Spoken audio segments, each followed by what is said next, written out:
Bonjour à tous et bienvenue dans cette nouvelle vidéo pour Sega Ages Sonic the Hedgehog 2 sur la Switch, donc version voilà, de la Switch qui normalement doit sortir en Europe, il me semble, le 20 février, mais qui est déjà disponible au Japon. Donc ce qu'on va faire, c'est que je vais déjà sortir de là.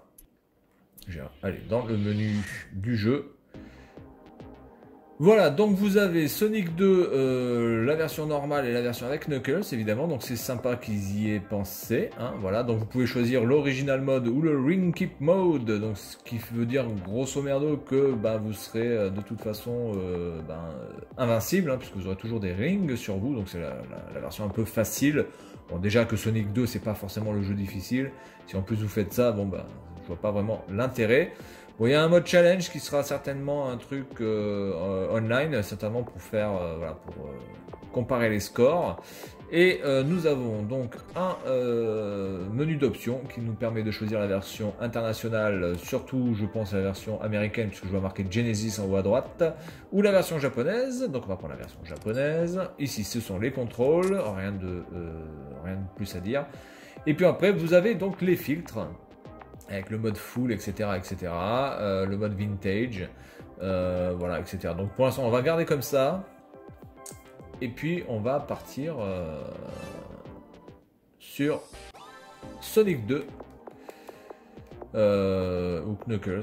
Voilà, on va partir sur Knuckles. Ça apporte pas grand-chose de plus, le fait juste d'avoir un Knuckles en plus.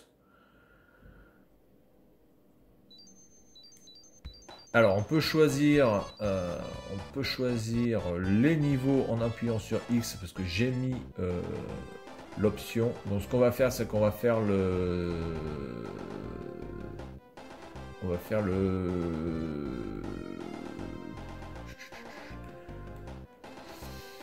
bon allez, on va faire juste le Emerald Hill. Emerald Hill. Allez, c'est parti. Ok, allez, on est parti. Alors, on se fait déjà buter par un singe.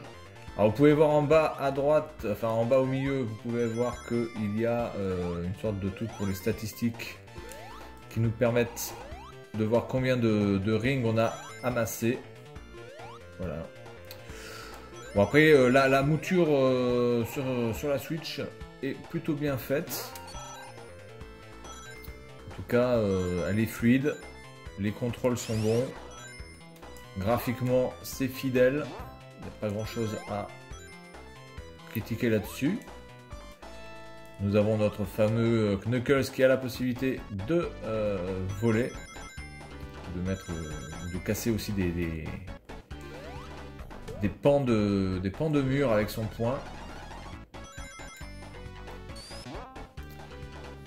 Alors le problème, je trouve moi, de Sonic 2, c'est que malheureusement, si vous voulez vraiment faire du scoring, le but de ce jeu, c'est quand même d'aller vite. Et malheureusement, si vous voulez faire du scoring, vous êtes obligé d'aller lentement parce que vous avez les ennemis qui sont tellement partout, qui popent vraiment au dernier moment sur la droite, que si vous ne faites que tracer tout droit, eh bien malheureusement vous risquez de crever à chaque fois. Donc c'est vraiment, je trouve, un gros défaut de ce jeu de Sonic 2. Je trouve que c'était moins flagrant sur Sonic 1. Sur Sonic 1, on avait quand même un peu plus la possibilité d'aller vite et en même temps de faire du scoring.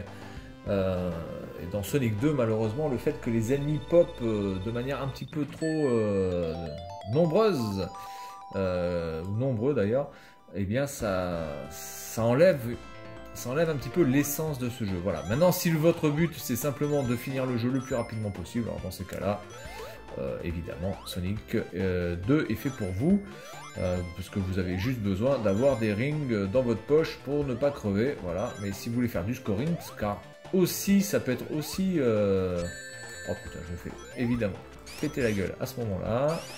Ça m'aurait étonné. Le scoring peut être aussi un but de Sonic. Hein. C'est pas uniquement la vitesse, c'est la vitesse et le scoring, puisque évidemment à la fin, le but du jeu c'est aussi de savoir qui a fait le meilleur score. Alors là, je fais n'importe quoi, quelque chose de concret. Hein.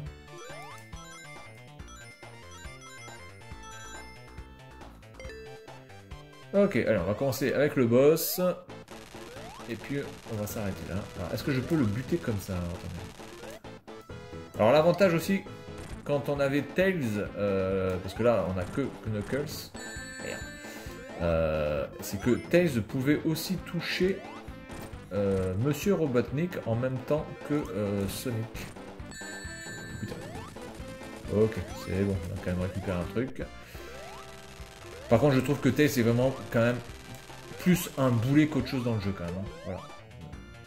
Tails a des avantages, notamment par rapport à ça. Des fois, on peut sacrifier Tails pour qu'il touche une fois Robotnik et que ça nous arrange bien comme il faut. Mais globalement, quand même, Tails est un gros boulet. Il est un gros boulet dans le jeu parce que des fois, il nous bouche la vue.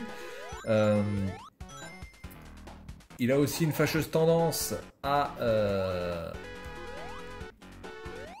être très mauvais dans les stages bonus aussi. C'est-à-dire que il perd plus de rings qu'il n'en gagne. C'est un problème. Surtout qu'à la fin, dans les stages bonus, vous avez vraiment besoin de toutes les rings que vous pouvez trouver, quoi. Toutes les rings sont précieuses quasiment. Et donc évidemment, quand vous avez quelqu'un qui perd des rings, en veux-tu, en voilà, ça commence à être un petit peu relou. Le nombre de fois où je n'ai pas pu avoir une émeraude parce que Monsieur Tails avait perdu 3-4 rings qu'il ne fallait pas perdre, eh bien, mangeage de manette.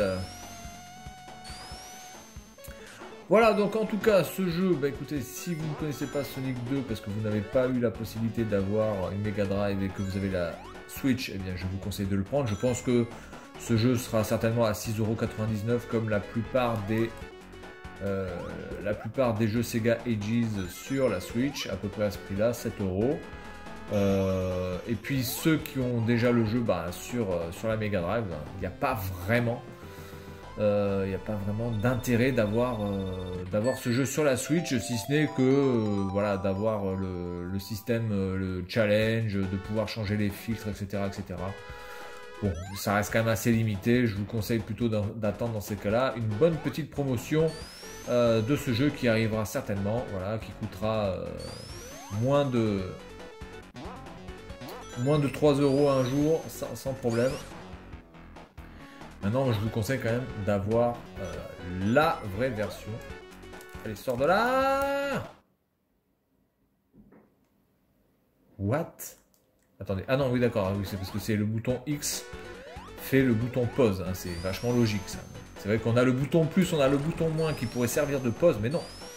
C'est le bouton X qui sert de bouton start, hein. C'est d'une logique implacable.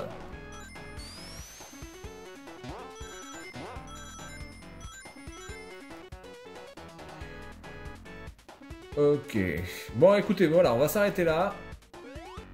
Pour cette présentation de ce jeu mythique sur la Mega Drive Sonic 2 combiné aussi avec Sonic et Knuckles. Voilà, alors évidemment ça n'existe pas sur Sonic 1 puisque Sonic et Knuckles n'existaient que pour Sonic 2 et Sonic 3. Voilà, Sonic 3 qui restera je pense une petite déception pour moi. Ça n'aura pas été le grand Sonic que j'attendais. J'ai même envie de dire que le Sonic CD était largement supérieur même à Sonic 3. J'étais un petit peu déçu de Sonic 3, hein. Je ne vous le cache pas. Je sais pas, peut-être qu'ils ont voulu trop en faire. C'était un petit peu... Voilà, je sais pas. Il y a quelque chose dans ce jeu qui m'a gêné. Voilà, donc on va s'arrêter là et j'ai plus d'air. Putain, alors, je suis dans la merde, les gars. Lève-toi.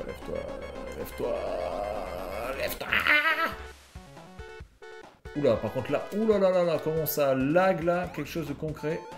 Bien écoutez, on va s'arrêter là et puis moi je vous dis à la prochaine. Salut à tous.